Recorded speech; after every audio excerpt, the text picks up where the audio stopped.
Hi, I'm Robert Hurst, and you're watching ForBassPlayersOnly.com.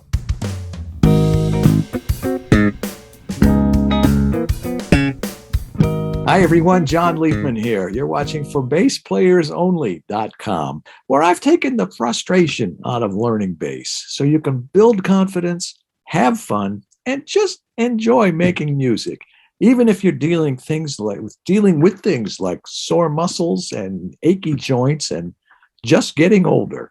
ForBassPlayersOnly.com. We've got a very special guest this week, my old friend from Detroit, Robert Hurst. He is one of the most sought after bass players anywhere. He has played with everyone: Sir Paul McCartney, Charles Lloyd, Wynton Marsalis, Branford Marsalis, Dave Brubeck, Harry Connick Jr., Terence Blanchard, Tony Williams, Sting, Pharoah Sanders, Barbra Streisand, Willie Nelson, Yo-Yo Ma, Ravi Coltrane. The list goes on and on, not to mention his long-standing gig, of course, with Diana Krall, with whom he is on the road right now. Hello, Robert. Hey, how you doing, John? Good to see you. It's always great to see you, too. The last interview we did, I couldn't believe when I looked at the date. It was October 21st, 2013, the day it was published. Yeah. And we did that. You may recall we were kind of backstage at the Detroit Jazz Festival. Right. And forgive me, I don't remember who you were playing with. It could have been anybody. Yeah, I can't remember either, but I remember while we were doing the interview, I saw Charles Lloyd. His band was setting up, and he waved while we were talking. Yeah. I think I remember hanging out with Larry Coryell at the time as well. Yeah. So it's going back a few years. Now, in that interview, you gave us the whole story about you growing up in Detroit and going to Indiana University, where I almost went, by the way. Oh, wow, okay. I know you studied with Stuart Sankey, but the other bass player there, Murray Grodner, I just saw a few weeks ago, he just turned 100 years old. Get out of here. Oh, my gosh. God bless him. Yeah, so bass is healthy. Yes. Keep it going. We also to hear, man. That's so great to hear that. That's yeah. We talked about the Tonight Show gig, Wynton, Branford, and your then new release, Bob, a Palindrome, which I was listening to this morning, as a matter of fact. I mentioned you're on the road with Diana Krall, but generally speaking, what else has been keeping you busy since we last got together? Not everything, because that was a long time ago, but yeah. But generally speaking, what you been up to? Well, mostly, like during the pandemic, I feel really blessed to be a tenured professor at University of Michigan, and it's mostly that. Lots of Zoom calls like this. Lots of Zoom classes, just kind of refining that the art of that, communicating over the computer, and I had a great time with we call it the ABC, the Academic Bass Council, and kind of at the beginning of the pandemic, Steve Bailey at Berkeley and Victor Wooten, we started gathering all these bass players together to have like a weekly Zoom call. It was kind of like a group therapy for us, but it was great to see those guys. And Ron Carter was there every week, and who else? Linda O. Lots of professors from all over, Rodney Whitaker, and it was really, really helpful and great, and hit this, be able to see Ron Carter, every Thursday, and talk to him and ask questions, and everybody was giving insight as far as interfaces and lighting and different things, how to achieve a great experience, virtually, in that weird time, so yeah. That was great. I remember when they were doing it. I think Patitucci might have been part of that. Yeah, you sure was. All-star cast. Yeah. Anything else of note? Yeah, I've just been playing and touring, doing some recording. I have a duo recording that will come out it'll come out when it comes out with Ian Finkelstein, who plays piano with my group. He's a Detroiter and a former student of Jerry Allen, and excellent pianist. We did some duo stuff during the shutdown and or just before. So I want to get that out. And I have like lots of.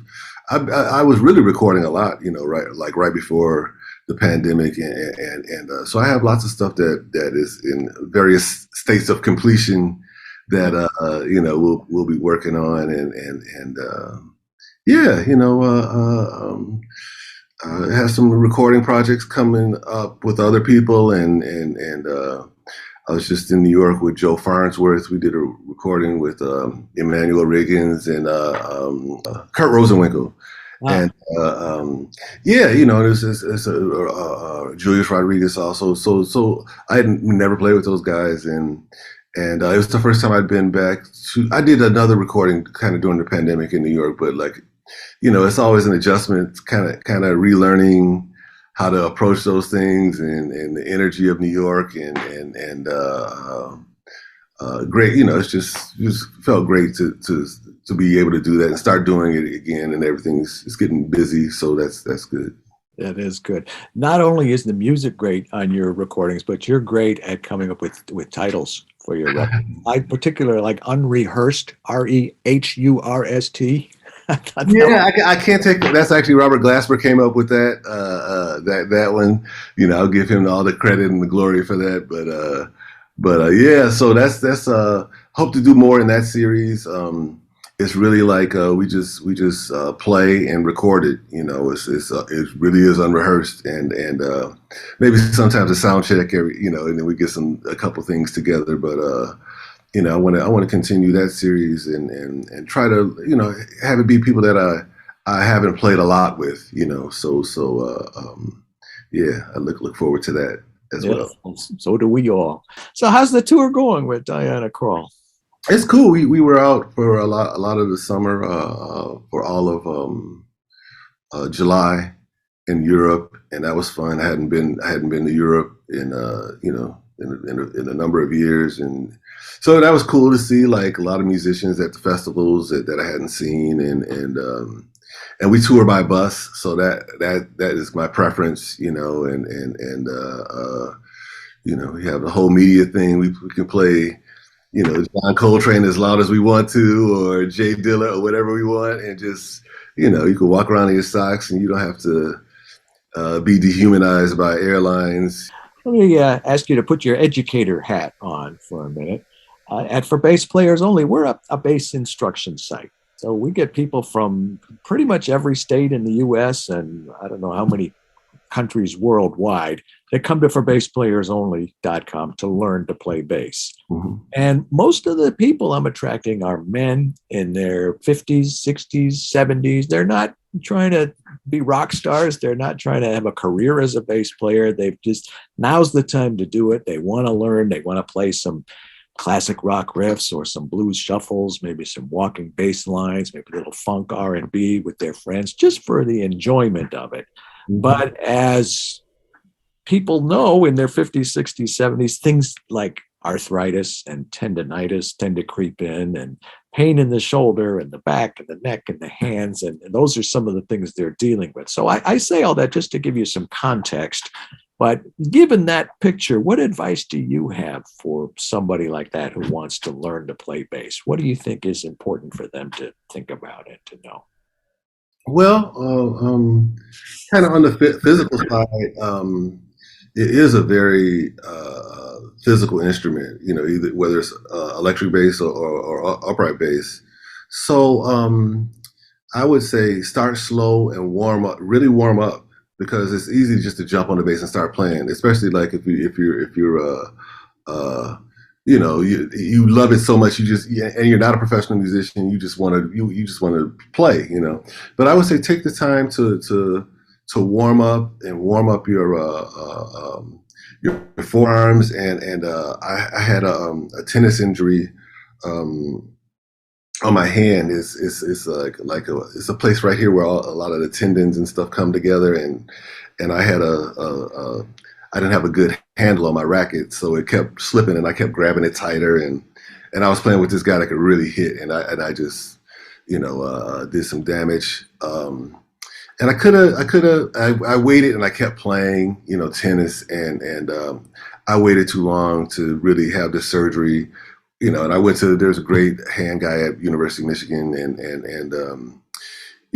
he said he could do surgery, but he couldn't guarantee full mobility afterwards. So I just stopped doing that. So I started doing physical therapy, and just a series of stretches. One thing my physical therapist said, just run in place or like a few jumping jacks before you start to get the blood flowing and to get your body temperature up. As far as like the actual bass, I would say learn your scales, learn a universal fingering for all your scales, every major scale, every pentatonic scale, every whole tone scale. That way you just start in this one place, and your fingers, your fingers do the walking, as it were, and you don't have to really think about the notes as much. You just think about your hand and muscle memory and all of that kind of thing. And the more you study the bass, you'll come up with there's many universal fingerings. There's not just one, but there's one that suits you, I was seeing some things about Jocko and people that knew him and that studied. So his thing was like 3 notes per string. Yeah. So I knew him. I remember sitting on his living room floor with him, asking him to show me fingerings, and he just blew my mind. Man, the stretch and all of that kind of stuff was so, so beautiful to see his hand. He had beautiful hands when he played, And I asked him one time, I said, "You ever do any slapping?" And he says, "I've never done it." And his thumbs like curled around like nothing I've ever. Yeah, I have that too. I have. Wow. I got the Jocko thumb. I got the Jocko thumbs, man. Oh, wow. But I asked him, I said, I read somewhere that you took a year off from performing just to practice. I said, Jocko, what did you practice? And he can look me right in the eye. We're sitting on the floor. He kind of shrugged and he said real softly, "Nothing but scales." And then he played a C major scale, 1 octave, real quietly. But you know what stands out? It has nothing to do with the story, really, but his fingers were so close to the fret. It's as if he was playing a fretless. It was a fretted bass, but it was as if he was playing a fretless. That, for some reason, stands out to me almost as much as the rest of the story. That's true. I mean, like that's another reason why people, get tired if they're playing doing this kind of stuff. But if you use all your fingers to hold the string down and stay low, I mean that's on every instrument. That's on piano, saxophone, trumpet. You never want to have flyaway fingers on any instrument. Right. I tell my students, hover, have your fingers hovering over the frets so they're there when you're ready. It's time for this finger. Oh, okay. Good. Well, that's some great advice. You touched on a couple of things. You said you now things are getting busy again and you're recording again, but anything else about the future that either something that you have in the works or something you're planning or something you've always wanted to do that you just haven't accomplished yet? What about the future? Well, one thing that's coming up that I'm excited about. I'm going to be kind of I don't know. We got to figure out what the title is, but it's like an artist in residence at the Charles Wright Museum for African American art, and we got some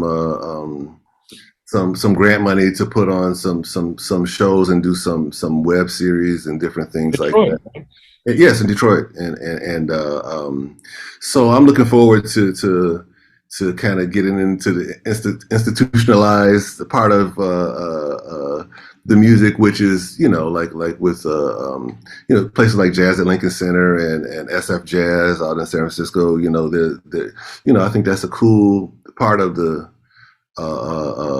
ecosystem that's happening, that I want Detroit to be a part of. And we do have some things we have the DSO jazz series in place that Terrence Blanchard does. So, but I'm looking forward to doing that. And we start that in November.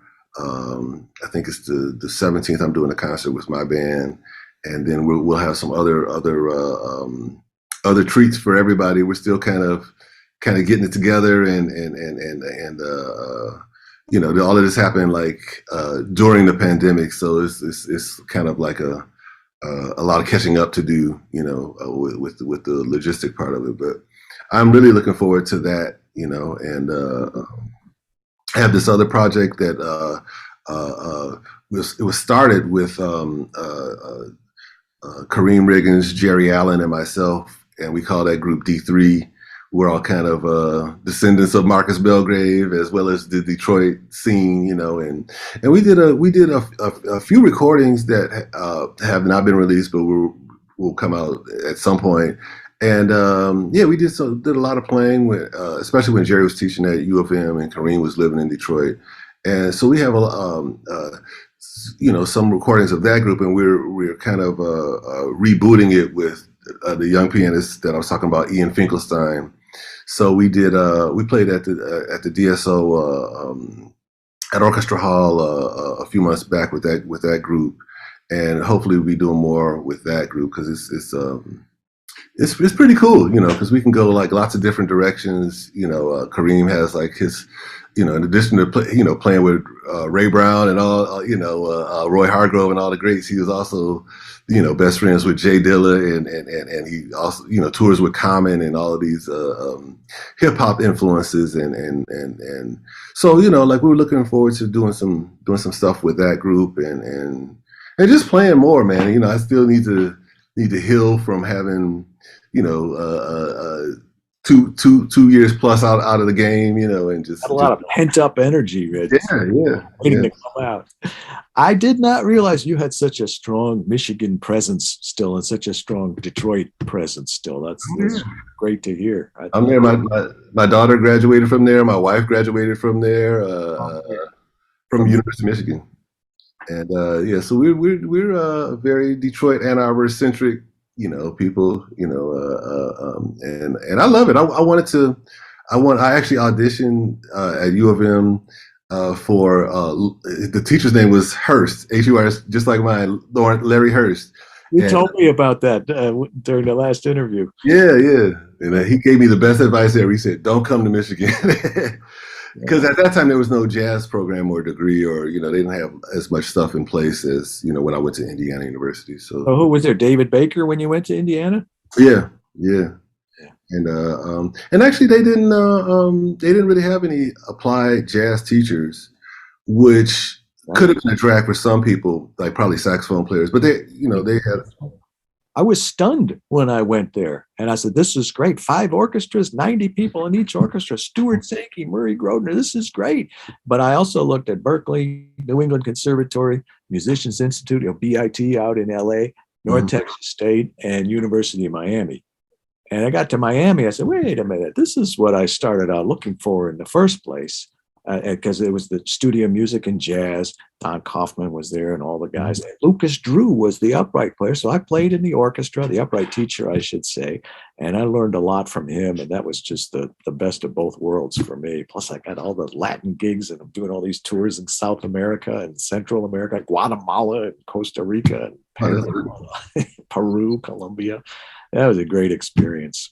Yeah, they were in my final 3. They were them, North Texas, and I think Rutgers was in my because my parents didn't want me to go to like conservatory or like a music school. They wanted me to go to a liberal arts type school. So, but that was in my final 3 was Miami.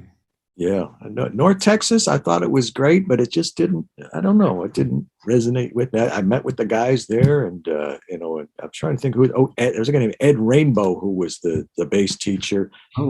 Ann Hurley was you know, they had a pretty vibrant jazz program, and they certainly had a lot of people that came out of there. Yeah, they do. But when I went to Miami, I said, "Whoa!" And I was there with Steve Bailey. That's how I know Steve.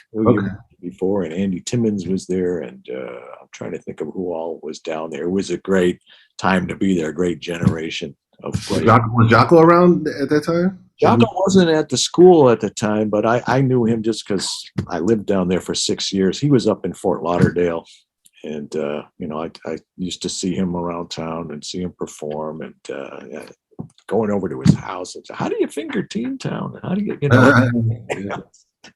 That's how you do it, man. Well, Bob, this is great. I do have one more question for you. Okay. What would you be if you weren't a bass player? Something outside of music. I would probably be a chef. I love to cook anyway, and I think like music and food cross boundaries like no other thing. And I like the idea of being able to communicate with anyone. And I think like as a chef, it kind of food kind of can do the same thing that music does. You can just brighten people's life. Nobody has to say anything. Put good vibes and healthy energy into people. So that I think that's a much harder gig than being a musician. But that would be great. I asked you that during the last interview, but I figured that's 9 years ago. I'll take a chance. I'll ask you again. Do you know what answer you gave me? I do not. You said, I'd like to be a chef or the oldest player in the NBA. that still goes. That still goes. Oh, this is so great. Robert, thanks so much. I appreciate you taking a few minutes out from the busy tour, and can continue having a great time. And I know that she's always busy, so you're always working. And all the other projects that you mentioned, can't wait to see and hear lots more of you. So keep on doing what you're doing, and we will keep enjoying it. All right, man. Thank you so much, John. I appreciate it. Thank you. I'm John Liebman. You're watching ForBassPlayersOnly.com, where I've taken the frustration out of learning bass so you can build confidence, have fun, and just enjoy making music, especially with things like sore muscles, achy joints, and just getting older. It's not for everyone. It's ForBassPlayersOnly.com. Thanks once again to our special guest this week, Robert Hurst. I'm John Liebman. You're watching ForBassPlayersOnly.com. I'll see you all next week. In the meantime, let's play bass. Hey.